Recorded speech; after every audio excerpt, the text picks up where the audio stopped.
aux environs, j'aimerais que vous puissiez venir assister à cette conférence-là. Le thème que je vais aborder, c'est comment faire pour entrer dans la joie de son maître. Vous savez pourquoi ce thème? C'est tout simplement parfois, toujours, si je peux un peu parler de la gloire. Si je peux un peu parler de la gloire. Vous voyez? Alors, très souvent, on oublie les Écritures à cause de la gloire. Parce que Dieu nous a utilisés puissamment. On est mis sur un piédestal. On se croit tout permis. Alors qu'il y a un passage dans la Bible qui dit « Les disciples n'est pas plus grand que son maître. Alors, à cause de la gloire, on se croit tout permis et on oublie que l'œuvre que nous faisons a un propriétaire. L'œuvre que nous faisons a un propriétaire. C'est Jésus-Christ de Nazareth, l'homme de Galilée, le ressuscité du troisième jour.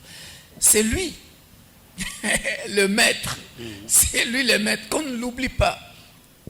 Alors, très souvent, nous pensons bien travailler.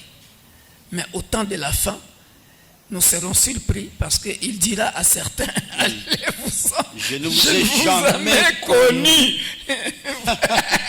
Ce verset me fait peur. Ah oui.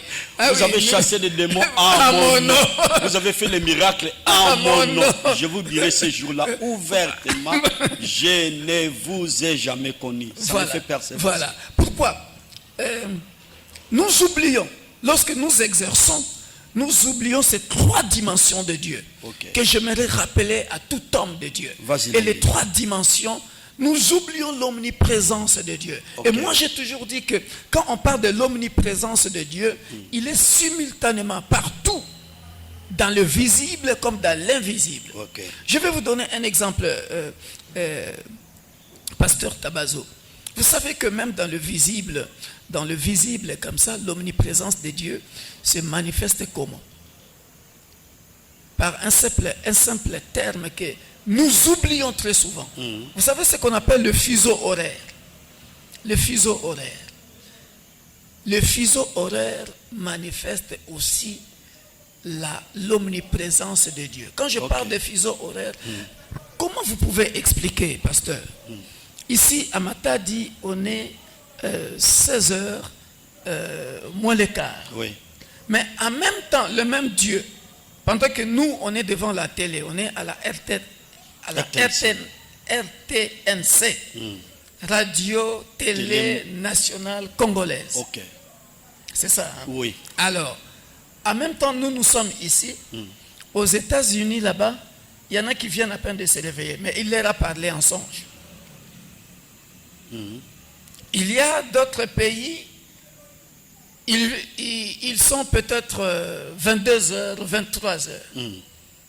Quel grand Dieu! Vous vous rendez compte? Oui.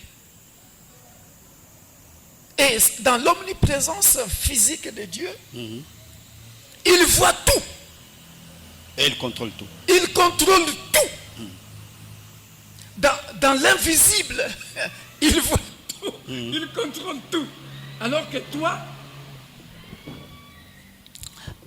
toi, pendant ce temps, tu penses que lorsque tu es en train de faire tes bêtises, Dieu ne te voit pas. Et ça, bien-aimés, chers auditeurs, auditrices de la RTNC, chers collègues, vous tous qui nous suivez, je voudrais nous interpeller que quoi que l'on fasse, dans l'omniprésence de Dieu, il nous voit tout. Quand bien même tu es mis sur un piédestal, tu penses qu'il ne te voit pas. Lui, il voit tout. Voilà pourquoi nos bêtises que nous cachons auprès de fidèles, auprès de membres de nos églises. Les membres de nos églises, eux, ne voient pas. Ils ne le savent pas. Ils ne le savent pas. Mais ils sont surpris. Au jour d'aujourd'hui, combien de fois nous voyons des hommes de Dieu mourir devant la chair. Mais parfois, il y a des péchés cachés que les fidèles ne savent pas, mais que Dieu, lui, en a marre de toi. Il t'a déjà rejeté comme il avait rejeté Saoul. Mais tout le monde est étonné pourquoi Saoul n'est plus accepté. Vous vous rendez compte? Donc, Dieu veut tout simplement qu'on soit bon et fidèle. Ok. serviteur jusqu'à la fin. Que le Seigneur soit loué. Merci.